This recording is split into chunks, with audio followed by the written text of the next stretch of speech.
how do you balance both of thinking I have to deal with the day-to-day fires I have to put out as a leader, because basically leadership is really dealing with fires all the time, and being innovative. How do you balance that? How do you do both? Well, it's not fires all the time. Because if it was fires all the time, we'd be down, sunk, right? Maybe that's just my. That's right. You're like the pilot light's always on. Always on my world. But there's everyday things that you have to do. And yes, there are those issues that come up and you've got to address them.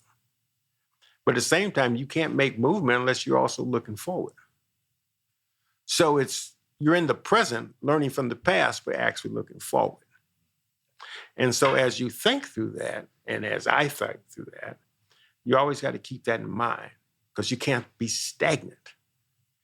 I have a number of colleagues who will come to an institution and they'll say it's great, everything's moving fine, I don't need to do anything. Well, yeah, you have to do something. You got to make the next move, because the students that we have today are not the students going to be tomorrow. Right. And we know that. Yep. And so how do you prepare for that? How do you make those inroads to make that happen? If you're a young leader listening to that, that's play chess, not checkers. Right. That's be thinking three moves out, not just what that next jump is.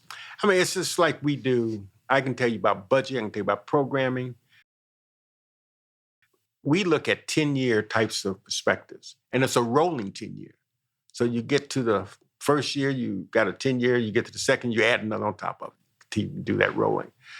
Because you're looking forward and understanding where the peaks and the valleys are. Because there are going to be peaks and valleys. But how do you position yourselves to deal with that effectively? And the other thing, and it's probably, I know it's in my experience and other folks and leaders' experience, you got to have good people with you, that talent.